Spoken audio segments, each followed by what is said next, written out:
Bienvenue dans ce tout premier let's play de la chaîne, c'est la première fois que je fais un truc comme ça. Je tiens à vous prévenir, c'est pas la vidéo la plus fun que vous allez voir de votre vie, c'est clair.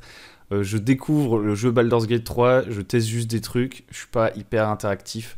Je dois me faire à ce nouveau mode de communication, je suis pas un streamer. Donc il y a des petits blancs, il y a des petits trucs, il y a des problèmes de son, la technique n'est pas au top. J'espère que ça vous plaira quand même, je doute qu'il y ait des gens qui regardent le truc en entier, aucun souci. On va faire des trucs beaucoup mieux par la suite.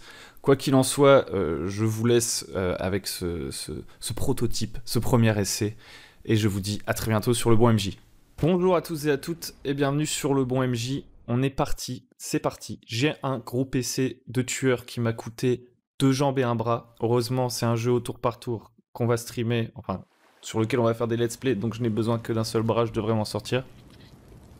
C'est un tout nouveau format sur la chaîne, hein, faire des let's play de jeux vidéo, c'est un truc que je voulais vraiment faire parce que d'abord j'adore le jeu vidéo, de 1, et aussi parce que je pense qu'il y a des jeux vidéo qui apportent beaucoup de choses aux rôlistes, et aussi des jeux vidéo qui permettent d'être la passerelle idéale finalement pour justement ceux qui ne font pas de jeu de rôle, pour découvrir ce qu'est le jeu de rôle et potentiellement passer sur du jeu de rôle sur table, du jeu de rôle papier où on jette des dés, on boit des bières ou du coca, on mange des pizzas ou de la salade et on s'amuse avec ses amis en face à face.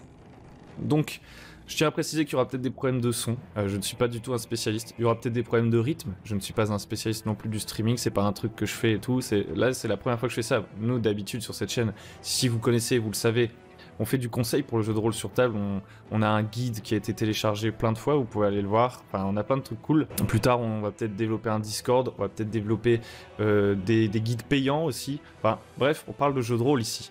On parle pas de jeux vidéo à la base, et là c'est vraiment un truc nouveau, donc j'espère que vous me ferez des retours pour m'aider, etc. Parce qu'il va peut-être y avoir des problèmes de son, etc. À l'avenir, j'espère pouvoir streamer plutôt que de faire comme ça une VOD, genre je filme et ensuite j'upload sur YouTube. J'espère pouvoir streamer en direct, mais pour l'instant il me manque un deuxième écran, et comme je viens d'acheter un méga PC, bah ça va être un peu compliqué d'en acheter un. Et puis de toute façon, il faut encore pas mal de mise en place. Enfin, on va apprendre sur le tas à streamer, ce sera cool. Pour ce qui est de Baldur's Gate 3, là, je tiens à vous prévenir, on va juste faire une découverte très rapide. Je vais d'abord vous expliquer vite fait le contexte, mais vraiment très vite fait, parce que je pense que si vous êtes ici, vous le connaissez, et si vous ne connaissez pas, il y a des vidéos qui le feront mieux que moi. Donc ici, on va aller très vite, on va voir la création de personnages, avancer un tout petit peu dans le jeu, présenter l'interface, faire un combat, pour vous montrer le potentiel du truc. Pour ce qui est de Baldur's Gate 3, c'est le dernier opus d'une saga qui est composée de Baldur's Gate 1, 2 et de plein d'autres jeux dans l'univers des Forgotten Realms finalement. Les Forgotten Realms, donc les royaumes oubliés, c'est un des univers les plus utilisés dans Donjons & Dragons, c'est-à-dire qu'il y a plein de campagnes qui se passent dans Donjons & Dragons, dans la version papier, dans les royaumes oubliés. Baldur's Gate, donc la porte de Baldur en français, c'est une ville qui se situe sur la côte des épées. Il y a d'autres villes qui se situent sur la côte des épées, par exemple Neverwinter, qui donne son nom au jeu Neverwinter Nights, si je ne me trompe pas. Donc c'est des jeux qui se situent vraiment dans Donjons & Dragons. Pas dans l'univers de Donjons & Dragons, parce qu'il n'y a pas vraiment d'univers de Donjons & Dragons, il y a des univers de Donjons & Dragons, mais c'est le plus connu, c'est la franchise mythique, etc. A savoir d'ailleurs que, par exemple, si vous voulez vous lancer dans Donjons & Dragons 5ème édition aujourd'hui, bah, il y a une boîte d'initiation qui vous permet de le faire, c'est la mine perdue de Phandelver, Lost Mines of Phandelver, ça s'appelle la boîte, vous avez tout ce qu'il faut pour jouer, et ça se passe au nord de Baldur's Gate, sur la côte des épées, etc., donc dans l'univers de Donjons & Dragons dans lequel on va jouer. Concernant le jeu plus précisément, c'est un jeu au tour par tour, vu du dessus, développé par l'Ariane Studio qui ont fait pour moi les meilleurs RPG au tour par tour où on gère un groupe et tout, c'est-à-dire récemment Divinity 2 qui est exceptionnel. C'est fait en partenariat avec Wizards of the Coast et les règles qui sont utilisées c'est celles de Donjons & Dragons 5ème édition, donc du coup si vous connaissez pas les règles de Donjons & Dragons 5ème édition et tout, bah c'est jouer à ce jeu, même si c'est pas exactement pareil parce que forcément il faut adapter un tout petit peu vu que c'est un jeu vidéo. Bah ça va quand même vous permettre de comprendre comment ça marche un jeu de rôle papier, on voit les jets de dés, etc. Trêve de bavardage, on va tout de suite tout simplement créer un personnage. Je vais passer les cinématiques, vous les verrez quand on fera un let's play plus poussé, etc. Mais là je vais les passer parce qu'on va aller droit au but. On est parti. Ok, donc là on va créer notre personnage. Alors ça fait plusieurs fois que je fais cette vidéo parce que justement j'essaie d'avoir un son à peu près correct. Donc je commence à être rodé et je commence à en avoir un petit peu marre, mais c'est pas grave. Donc on est là, on peut créer un personnage, le jeu est très beau. Donc on est dans un univers de medieval fantasy avec race, classe, etc. Donc là on voit que de base je suis un haut elfe, c'est ma race. Ma classe c'est un clerc, donc c'est un prêtre qui peut soigner, qui croit en un dieu, etc. Donc basé sur les pouvoirs divins. J'ai une sous-classe, le domaine de la vie, et là c'est le dieu que je vénère, c'est Séluné. Donc je connais pas parfaitement le lore de Donjons Dragons, je suis pas le meilleur là-dedans. Séluné, je sais pas exactement qui c'est, mais ce n'est pas grave. Ok, ensuite on a nos caractéristiques qui sont notées au niveau 1 entre environ 10 et 16-17, des scores de ce genre. On a la force, la dextérité, la constitution, la charisme, la sagesse et l'intelligence. On a une grosse étoile au-dessus de la caractéristique qui est la plus intéressante pour notre classe en général, pour nous aider un petit peu à choisir. Donc ici la sagesse. Là mes caractéristiques sont générées d'avance pour être un peu optimisées pour ma classe, mais potentiellement ensuite je vais pouvoir aller les changer moi-même. Ce qu'il faut savoir, c'est que les caractéristiques donnent des modificateurs de caractéristiques, et c'est ça le plus important. Si vous connaissez pas les règles de Donjons Dragons, on va passer vite fait là-dessus. Donc si vous avez vos caractéristiques. Donc là par exemple, j'ai 14 en force. Mon modificateur de caractéristiques c'est plus 2. Et c'est ça qui est le plus important. Si j'ai 10, c'est plus 0. Si j'ai 13, c'est plus 1. Si j'ai 11, c'est plus 0. Donc ce qu'il faut retenir, c'est que de 10 à 11, j'ai plus 0. De 12 à 13, j'ai plus 1. De 14 à 15, j'ai plus 2. Et de 16 à 17, j'ai plus 3. Et ainsi de suite. Et quand je passe sous la barre des 10, c'est pareil. Je commence à avoir des malus. Mon modificateur de caractéristiques devient négatif. Donc c'est important ces modificateurs de caractéristiques parce qu'ils vont s'ajouter à votre dé quand vous allez faire des tests. En gros, dans Donjons Dragons, vous jetez des dés à 20 faces. Vous jetez un dé à 20 faces, vous voulez faire le score le plus élevé possible parce que vous voulez dépasser une difficulté ou le niveau d'armure de votre adversaire, ce genre de choses. Vous allez donc jeter un dé 20 auquel vous allez ajouter votre modificateur de caractéristiques. Imaginons j'essaie de défoncer une porte, je vais jeter un dé 20, je vais avoir plus 2 parce que ma force, mon modificateur est de plus 2. Imaginons pour péter la porte, il faut que je fasse 12, et avec mon dé je fais 11, j'ai plus 2 grâce à ma force, donc 11 plus 2, 13, j'ai dépassé la difficulté de 12, j'arrive à défoncer la porte. C'est aussi simple que ça. Il faut faire un score égal ou supérieur à la difficulté. Ensuite, autre truc important, on les voit ici, c'est mes maîtrises, c'est toutes les compétences dans lesquelles je suis entraîné. Ça, c'est vraiment mes caractéristiques de base, c'est les attributs, c'est un peu mon physique, c'est un peu, entre guillemets, inné. On va dire que c'est mon capital de base, alors que là, c'est plus théorique, ça vient de mon entraînement, etc. Donc tout ça, c'est les compétences que je maîtrise, qui vont servir à certains moments. Par exemple, si j'ai besoin de connaître un dieu en voyant une statue, je vais faire un test de religion. Si j'ai besoin de décrypter, je sais pas, par exemple, des hiéroglyphes sur un mur qui parle d'une époque ancienne, peut-être que l'histoire va m'être utile. Perspicacité pour voir si quelqu'un ment, médecine pour relever quelqu'un qui est à terre, qui est blessé, qui est empoisonné, diagnostiquer ses maladies, de toute façon c'est écrit, vous le voyez. Perception pour trouver des pièges, bref. Tout ça c'est des compétences. Et en fait, toutes les compétences que je maîtrise, c'est ça le mot-clé important à retenir, et ben, pour l'instant, vu que je suis niveau 1, je vais avoir plus 2. C'est-à-dire que si par exemple, j'ai... on va prendre un exemple. Ok. Je veux soigner quelqu'un, c'est la sagesse qui va être utilisée, donc je vais jeter un D20, je vais avoir plus 2 de sagesse, plus 2 parce que je maîtrise la médecine, et donc je vais arriver à plus 4 à mon jet de dés. A savoir que le bonus de maîtrise, plus vous allez monter en niveau, le niveau global de votre personnage, plus il va augmenter de la même façon pour tout ce que vous maîtrisez. Tout ce que vous maîtrisez, vous avez plus 2, puis par la suite vous aurez plus 3, puis plus 4, etc. Voilà un peu ce qu'il faut connaître mathématiquement pour créer son personnage. C'est vraiment la base. Ensuite ici je vois que j'ai des petits tours de magie, mais les petits tours de magie ils vont sûrement changer avec ma classe, donc je vais pas en parler tout de suite. Ensuite on choisit son origine, donc on peut choisir si on est un homme ou une femme. On va garder une femme. Si vous voulez que je peux choisir de faire un personnage personnalisé, ou je peux choisir Astarion, Lae'zel, Gale, Ombrecoeur et Will, qui sont des personnages qui sont en fait tout faits et qui ont des histoires plus développées, ils ont des PNJ spéciaux, des lignes de dialogue spéciaux dans le jeu. Là où vous ne les aurez pas si vous faites un personnage personnalisé, forcément, parce que le jeu ne peut pas tout prévoir. C'est là la différence entre le jeu vidéo et le jeu de rôle papier. Tout n'est pas possible dans un jeu vidéo. Même si, en l'occurrence, ce jeu essaie de rendre beaucoup de choses possibles. Et donc du coup, comme on est dans un early access, c'est vrai que j'ai oublié de le préciser, on est dans un early access, donc il va y avoir des bugs et tout n'est pas encore possible. Et donc du coup, je n'ai pas encore la possibilité de prendre les personnages comme ça. Donc je fais un personnage personnalisé, là j'ai son nom, on va l'appeler Tavion. Ici, un de mes premiers choix, c'est mon historique, c'est un peu ce que j'ai fait dans ma jeunesse, c'est un peu ce qui a occupé la plupart de ma vie. C'est ce que je faisais avant d'être un aventurier, entre guillemets. Et ça va me donner des petits bonus de maîtrise que vous voyez peut-être pas parce que là, il doit y avoir ma tête.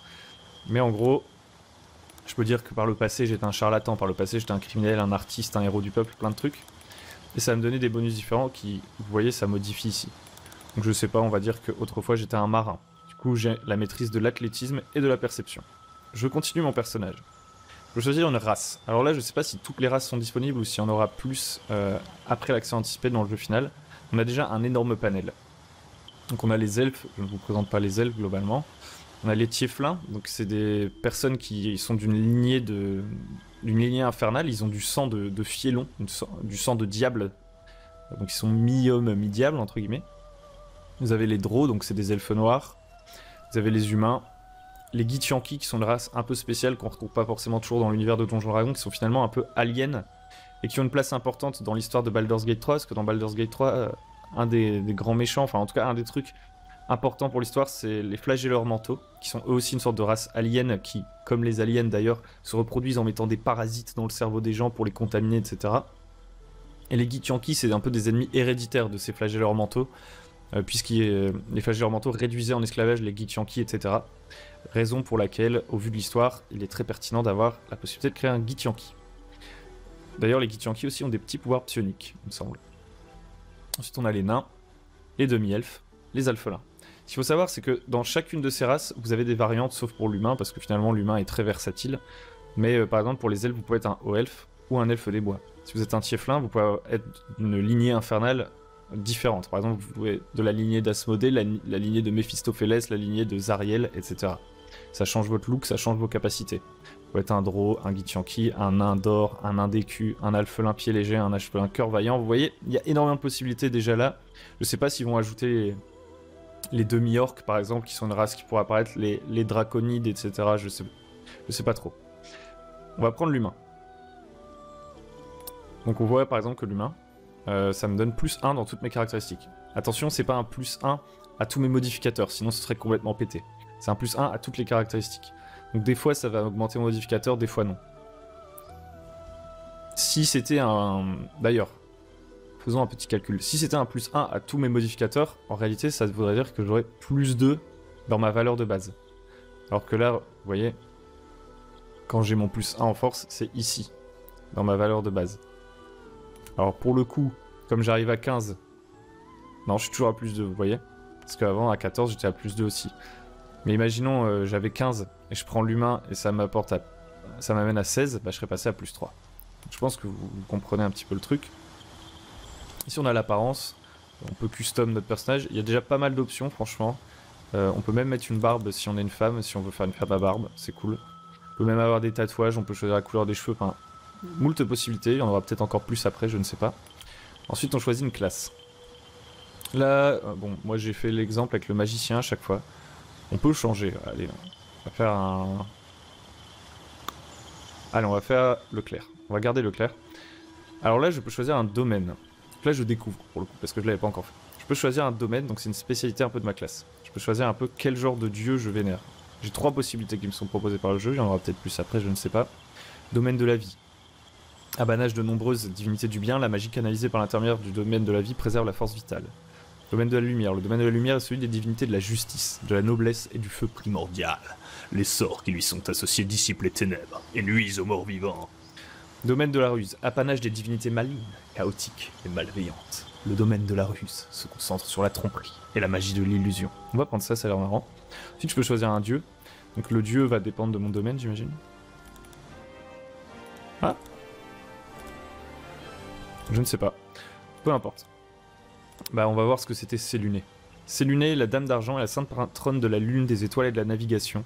Son autorité sur les cieux est depuis toujours contestée par sa sœur Char, ou Char, qui cherche à plonger le monde dans les ténèbres éternelles. Allez, pourquoi pas. Séluné. Ensuite, on a des sorts. Alors, c'est assez spécial. Donc là, en fonction des classes, les règles ne sont pas du tout les mêmes. Donc là, c'est plus la même explication que quand j'avais fait avec le magicien. Ce qui est important de retenir, c'est que vous avez des sorts et des tours de magie. Les tours de magie, vous pouvez les lancer autant que vous voulez. Les sorts, vous ne pouvez en lancer qu'un nombre limité par jour. Un nombre limité par vos emplacements de sorts. Donc si je regarde ici, emplacement de sorts déverrouillé, j'ai 2 emplacements de sorts de niveau 1 qui se rechargent lorsque je fais un long repos. Donc c'est-à-dire que je dors, enfin que je me repose pendant 6 heures pour récupérer toute mon énergie finalement. Là je peux lancer 2 sorts de niveau 1 par jour, vu que je suis niveau 1. Et là j'ai 4 sorts préparés, qui sont tous des sorts de niveau 1, parce que vu que je commence niveau 1, je n'ai que des sorts de niveau 1. Comme je suis un prêtre, j'ai 10 choix de sorts, et chaque jour, je vais choisir de préparer 4 de ces sorts. Ça veut dire que je peux lancer au total 2 sorts dans la journée, mais la liste de sorts dans laquelle je peux piocher pour lancer ces sorts, donc le choix des sorts que j'ai pour la journée est aussi déterminé à l'avance. Je peux pas choisir parmi ces 10 sorts, il faut que j'en choisisse 4. Donc on va prendre par exemple création d'eau. Je sais pas, hein, je prends les trucs au pif. Mot de guérison.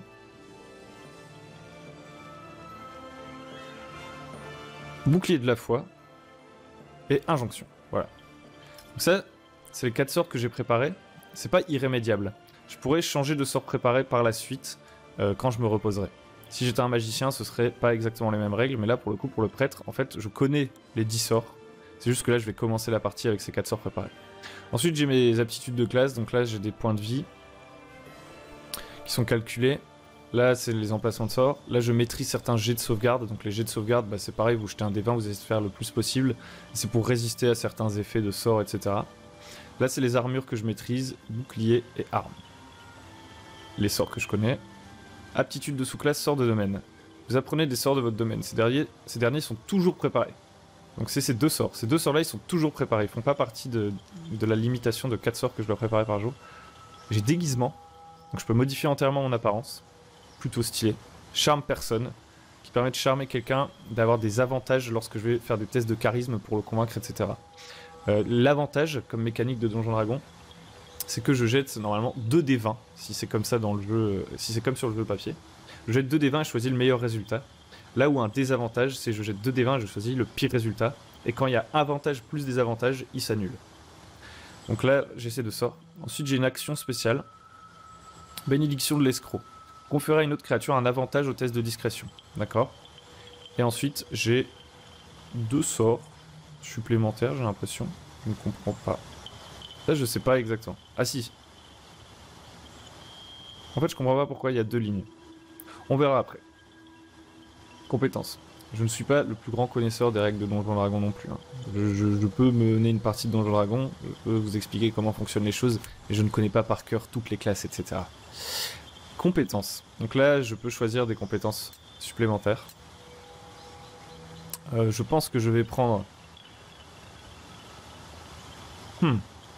Prendre religion et médecine. Ouais, en fait, c'était très bien. Je vais prendre ça.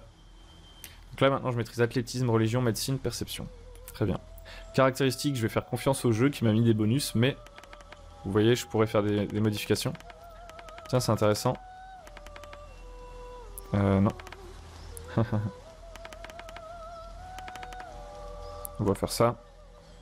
Apparemment, je suis capé à 16.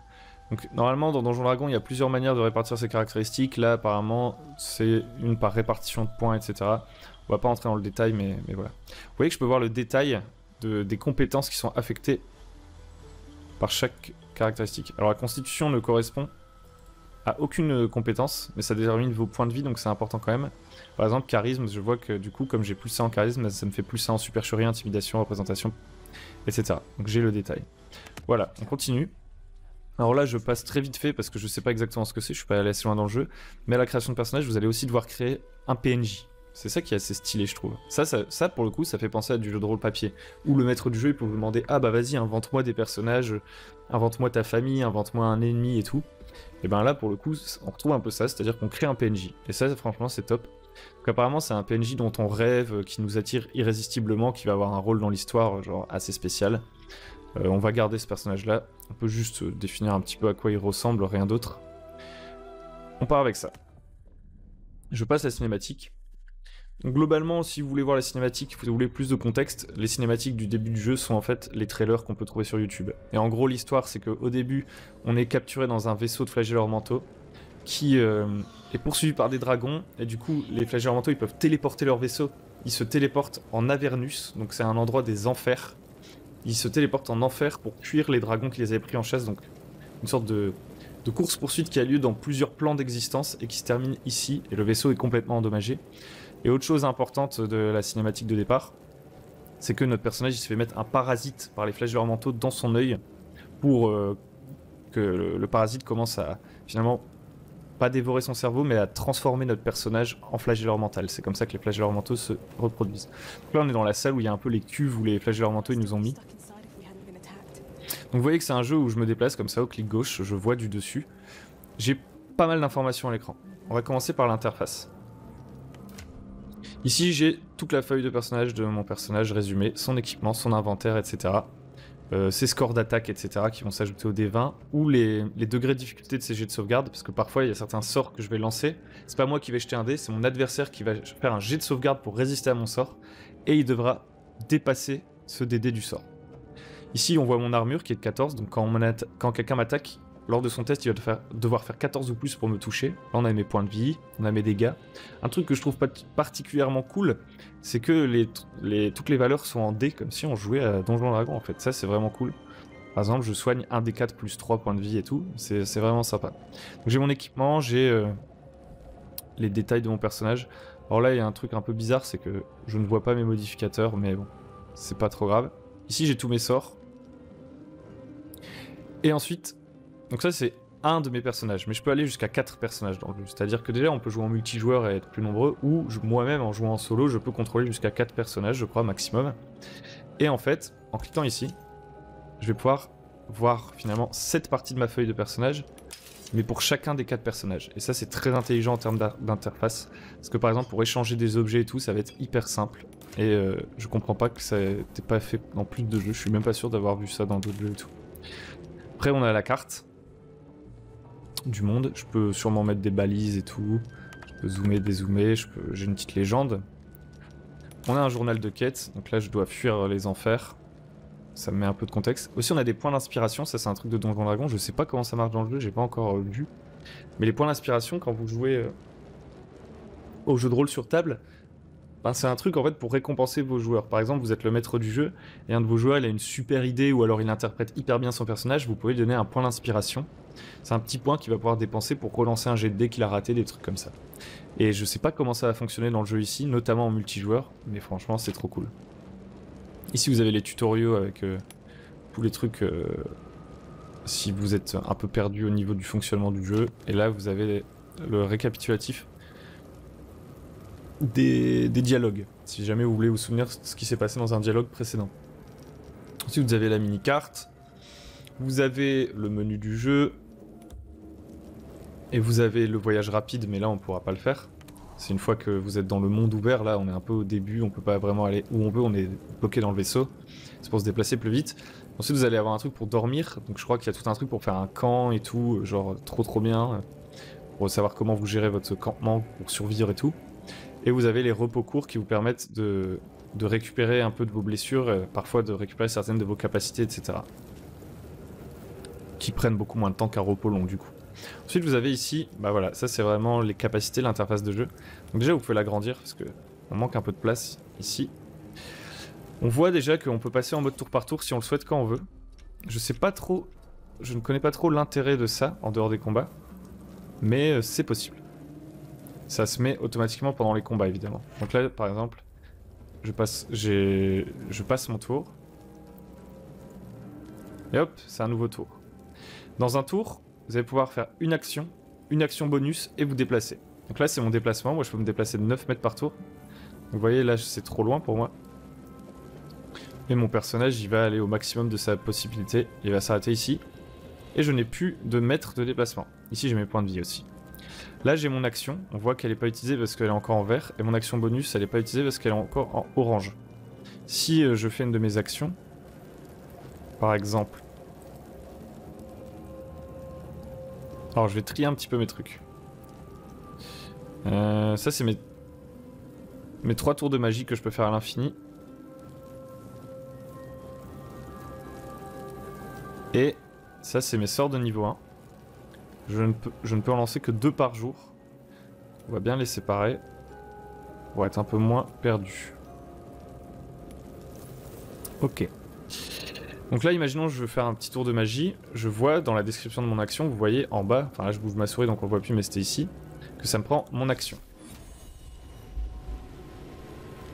Ok, il me faut une cible et je n'en ai pas, donc je ne peux pas le faire. On va faire autre chose, par exemple on va taper dans le vide. Ça me prend mon action. Vous voyez, là ce n'est plus vert, j'ai perdu mon action, il me reste mon action bonus. Qu'est-ce que je peux faire avec une action bonus? Comment ça, pas assez d'action bonus? Ah si. et ben je peux sauter par exemple. Et voilà, là j'ai utilisé toutes les actions que je pouvais faire dans le round, du coup je passe mon tour. Donc c'est un early access, hein, je rappelle, c'est pas le plus fluide, il va peut-être y avoir des bugs. Ok, là je vois mes emplacements de sorts, ça c'est assez intéressant aussi, c'est le nombre de sorts du coup de niveau 1, ici le petit 1, et là les emplacements, je peux lancer 2 sorts de niveau 1 parmi ceux-ci. Qu'est-ce que je vois ici? Je vois aussi que du coup j'ai mes actions de base. J'ai attaqué, j'ai pulvérisé. Qui fait plus de dégâts. Je ne vois pas pourquoi je n'utiliserais pas ça plutôt. Ah, on peut l'utiliser une fois seulement entre chaque repos court. C'est intéressant. C'est-à-dire que je vais devoir utiliser le repos court pour récupérer cette capacité. Là je découvre, hein, je rappelle, j'ai pas joué cette classe, etc. pour l'instant. Et ici c'est mon attaque à distance si j'avais une arme à distance. Ensuite on a des capacités très sympathiques, hein, qui vont nous permettre de faire des interactions avec le monde. Alors déjà, je vais vous montrer ces capacités juste après. Je passe ici donc j'en profite, je peux fouiller ce corps et récupérer des petites choses. Il y a plein d'objets à utiliser, des objets que vous pouvez lancer et tout. Le jeu est très dynamique. Donc vous arrivez ici, par exemple, vous voulez passer là, c'est pas possible. Donc vous allez sauter. Et ça c'est un truc qu'on retrouve pas dans beaucoup de jeux de ce type, hein, pour le coup. Et là une fois de plus je veux sauter là, et hop, je peux sauter. Alors, on voit que mon personnage saute assez loin, je pense que c'est parce que je suis entraîné en athlétisme et j'ai quand même un peu de force.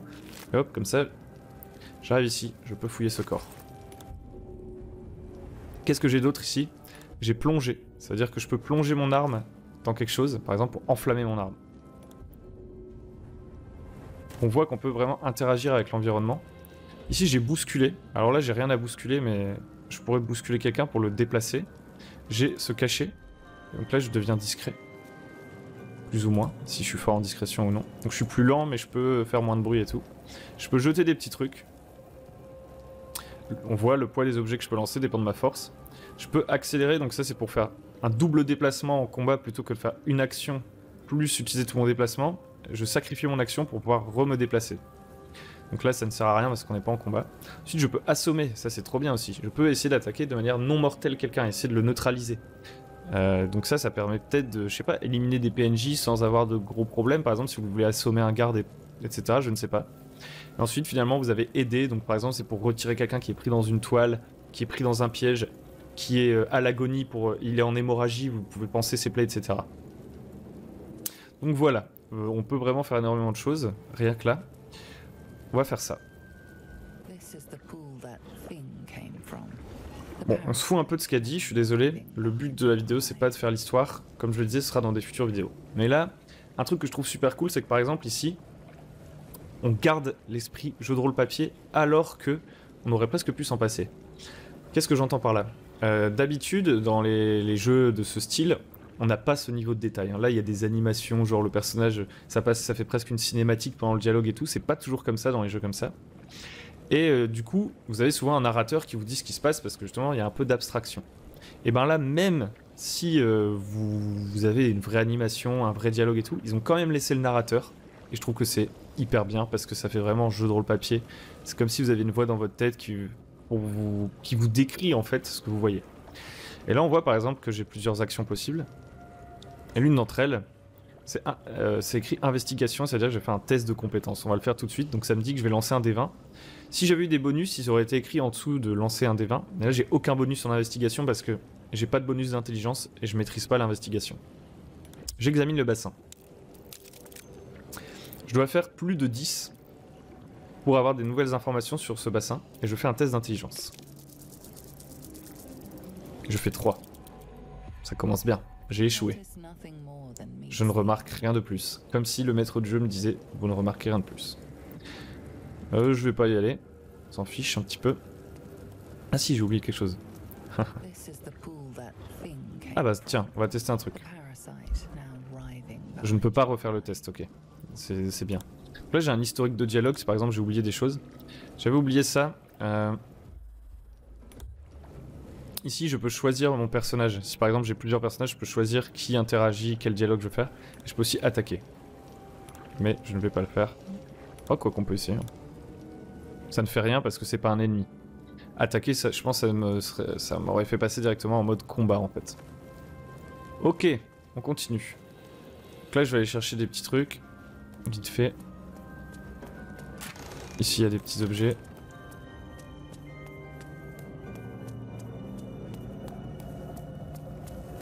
Donc, vous voyez que l'ambiance est assez glauque. Hein.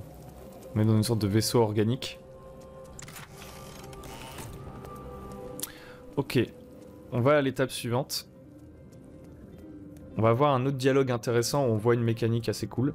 On va voir aussi quand on rencontre un premier personnage qui rejoint notre groupe, et on va faire un combat et on s'arrêtera là. Comme ça, je vous aurais montré vraiment en grande partie la tronche du truc. Après, il y a plein de choses à découvrir encore, genre les repos, l'univers, le voyage, l'artisanat. Il y a énormément de choses, je ne vais pas le faire maintenant. Je vais quand même vous montrer ces petits trucs-là. Là, je peux prendre ce petit ascenseur. Alors là, je vous préviens, c'est une scène un peu gore. Hein. Si à un moment donné, vous n'aimez pas le gore, bah, il vaut mieux pas regarder ce jeu. Ok. J'accélère un petit peu. En gros, je parle à un cerveau, ok? J'ai fait un test de perception réussi, ça me l'écrit ici. Et du coup, je déduis quelque chose de ce cerveau. J'accélère, je rappelle, on verra ça plus en détail quand on jouera vraiment. Là, j'essaie d'avancer. J'ai raté mon test d'arcane et du coup, je ne sais pas ce que c'est cette créature. Alors que par exemple, dans une partie que j'avais faite avant, j'avais un magicien très fort en arcane et du coup, ça m'a dit ce cerveau, en fait, c'est un truc des flagelleurs mentaux, etc. Je rentre pas dans les détails. En gros, j'avais des informations en plus. Là, je peux choisir de détruire le cerveau, etc. Donc j'ai pas mal de choix. Bref, vous voyez que des fois, il y a des jets passifs, entre guillemets. C'est-à-dire que c'est pas vous qui décidez de faire le test, mais c'est le jeu qui le fait automatiquement, et en fonction de vos résultats échec-réussite, vous allez avoir des informations supplémentaires. Ce qui veut dire qu'en termes de rejouabilité, déjà, vous ratez plein de trucs, potentiellement. C'est pas un jeu de complétisme, dans le sens où je pense que dans une partie, vous ne pouvez pas tout faire.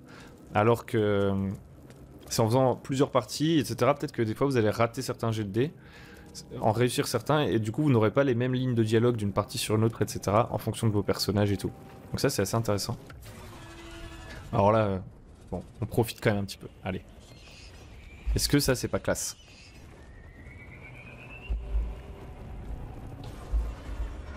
On voit les enfers et tout. On réalise que le vaisseau est encore en vol. Parce qu'on aurait pu croire qu'il s'était crashé. Mais non. Là, je saute. Donc là, je vais rencontrer pour la première fois un second personnage qui va rejoindre mon groupe. Je vais zapper le dialogue.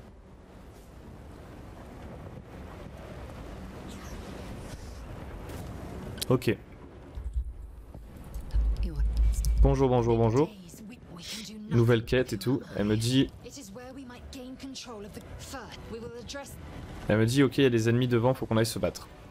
Donc ça va être le combat, on terminera là-dessus. Mais avant de commencer le combat, je vous montre un petit truc. Donc en gros, maintenant, j'ai deux personnages. Et regardez, c'est exactement ce que je disais. Ça, c'est hyper bien pensé. Alors là, si je veux échanger des trucs, c'est hyper simple. J'aurai tous mes personnages comme ça. Si je veux comparer les caractéristiques de mes personnages, hyper simple. Tout est simple, tout est bien foutu. Ensuite, sachez que dans le jeu, donc là, je me déplace mon groupe. En fait, je peux décider... Hop là. Voilà. Je peux décider de séparer mes personnages. Je peux décider que elle va là-bas, elle va là-bas. Mais je suis un peu nul. Ok. Donc vous voyez, je peux les séparer. Je peux les séparer sur une distance théoriquement infinie, si c'est comme dans les autres jeux de l'Ariane Studio. Donc en fait, ils vivent presque indépendamment. Il peut y en avoir un qui est en combat et l'autre, bah lui, il est en train de fouiller une autre pièce. Il peut y avoir des personnages qui font diversion pendant que d'autres, justement, passent et vont voir ce qu'il y a plus loin. Il peut y avoir un personnage qui est en combat pendant qu'il y en a un autre qui ne s'est pas fait repérer, donc il n'est pas encore en mode tour par tour et continue de se déplacer discrètement pour faire une attaque surprise. Il y a plein de possibilités. On va aller faire le combat vite fait. Ok. L'ennemi est surpris. Pendant ce tour, il n'y a que moi qui vais jouer, eux ils ne jouent pas. Comme ils sont surpris. Ici on voit l'ordre dans lequel on va jouer, donc l'ordre d'initiative. Et on peut double-cliquer tout simplement pour repérer plus facilement les positions de nos adversaires. Donc on se bat contre trois sortes de petits diablotins. Donc ils ne jouent pas comme ils sont surpris, c'est moi qui commence.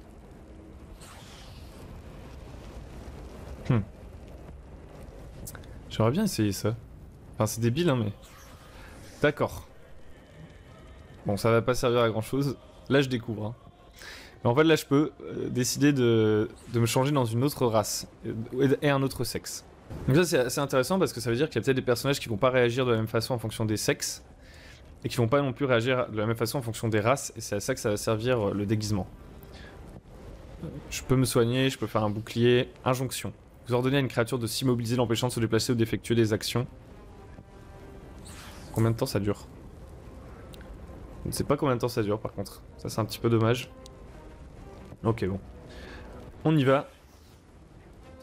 On avance. Nous n'avons peur de rien.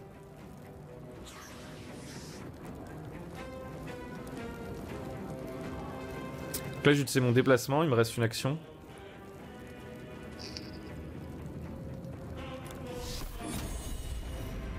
Là, je vais utiliser mon petit sort d'attaque. Et voilà. Il me reste une action bonus éventuellement.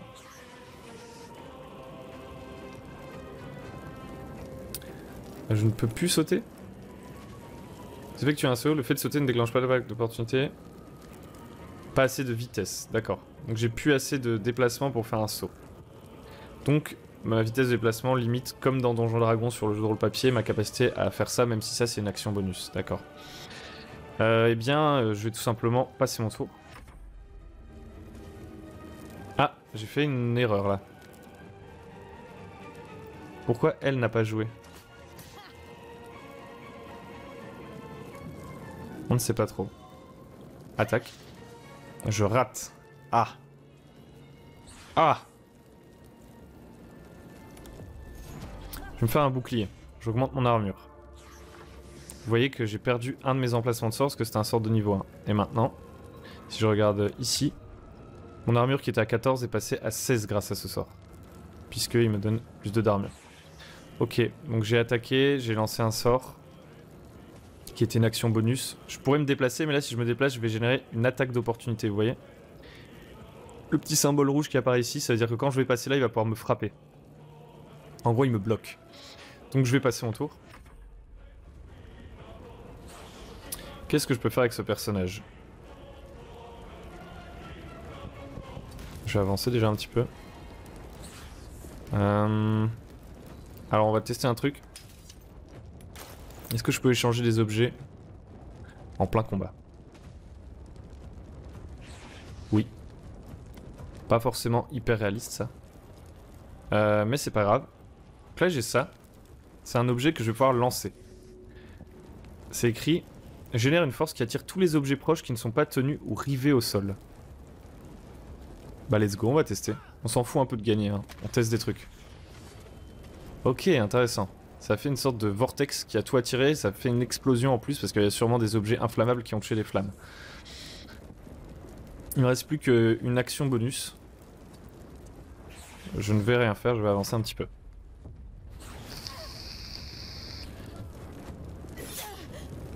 Ok, donc il me touche malgré ma...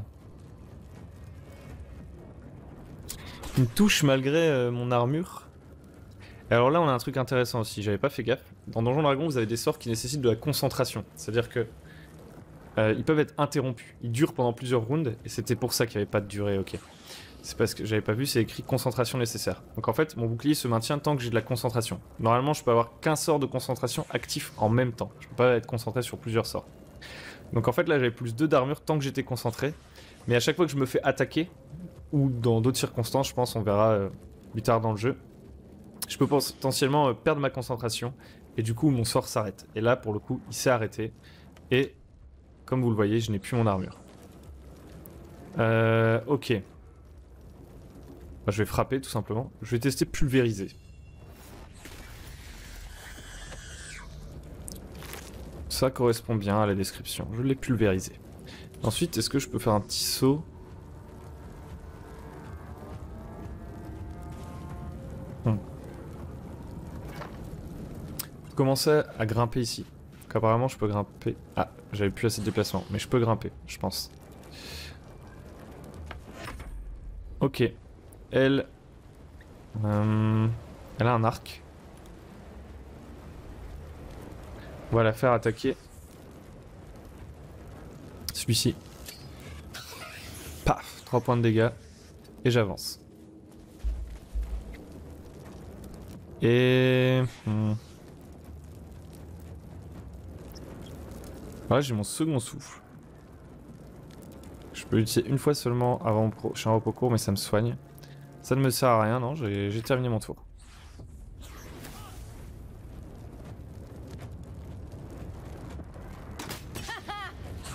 Et il m'a raté parce que j'étais plus ou moins à couvert. Ok, le saut est pas complètement pété, c'est-à-dire que je peux pas sauter comme ça, quoi. Ce que je vais faire, c'est que je vais tout simplement aller attaquer celui-là. Donc vous voyez, je peux escalader et aller me battre. Et une fois que je suis ici, qu'est-ce que je pourrais faire de cool? Je pourrais me soigner. Et voilà, j'ai récupéré mes points de vie qui m'avaient enlevé grâce à mon mot de guérison. Je n'ai plus de sort de niveau 1. Faudra que je me repose. Lui... On va l'achever à l'arc encore. 72% de chance de toucher. Il manque un point de dégâts. On va grimper. Hop là. On va terminer notre tour.